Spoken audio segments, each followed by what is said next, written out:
За төсөл маань сэтгэл хөдлөл, зан үйлийн эмгэгтэй өсвөр үеийнхний сэтгцэн эрүүл мэндийн төлөв байдлыг кластер аргаар буюу хэмэл оюуны аргаар тандан судлах гэсэн нэртэй байгаа. Энэ хэмэл оюуны аргаар хийж байгаа судалгааны ажил бол анхдагч гэж хэлж болохоор тийм судалгааны ажил. Сүүлийн үед бол өсвөр үеийнхний сэтгэл хөдлөл, зан үйлийн асуудал нэлээд тулгамдсан асуудал болж байгаа. За ялангуяа бол өсвөр насных нь одоо сэтгэл хөдлөл бол ямар нэгэн орчинд очихоор тавгуулдаг, сэтгэл санаа харуулдаг, үе тэнгийнхнээ дарамтдаг. Гэр бүлийн олон асуудлаас болоод өсвөр үеийнх нь сэтгэл зүйн нэлээд тулгамдсан асуудалтай болж эхэлж байгаа.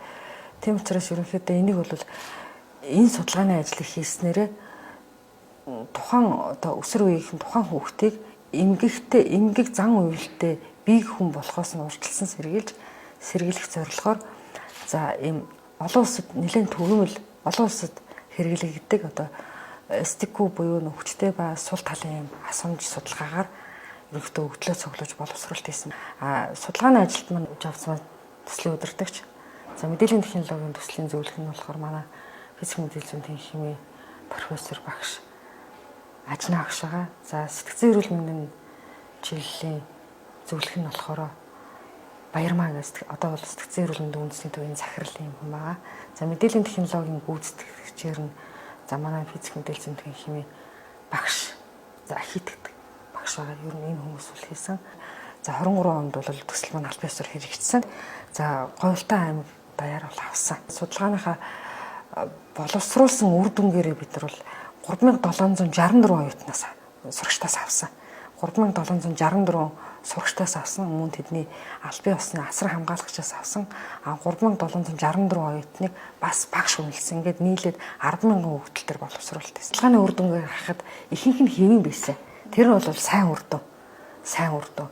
За сурагчдын юунаас аваад үзэхэд 3700 хүүхдүүдээс ерөнхийдөө 1800 1600 тань хэвэн байсан. За үйлдэл нь бол зааг болон эмгэгтэйс энэ дотроо дахиад харьцуулаад үзэхээр 45% нь эмгэгтэй 55% нь зааг яаж ч магадгүй юм яг за тэгэхээр л яг энэ үедээ л эцэг их ажил хэрэгтэй сэтгэл зүйч ажил хэрэгтэй. Энэ судалгааны ажлаас харахад эмгэгтэй хүүхдээс эрэгтэй хүүхд нь зан үйлийн нэлээд асуудалтай байдаг харагдчихсэн.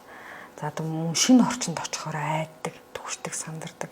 За үеийнхэнтэйгээ байхаасаа илүү том хүмүүстэй байхыг бас их илүү амар байдаг тийм. Эрэгтэй хүүхдүүдэд болохоор бусдыг цохих, занжих бас ингээд энэ бол зан үйлийн асуудал нэлээд тулгамдтай. Дамжирсаар байгаад ерөөсөө эмгэгтэй тэгээд цаашаа том болоод ингээд бие хүн болоод ирэхээр аливаа буруу үйлдэлүүд их хийдэг Одоо бусадтай харилцаж чаддгүй, нийгэмтэй харилцаж чаддгүй, нийгэмд өөрөөрөө ойлгох чаддгүй тийм хүн бий болж.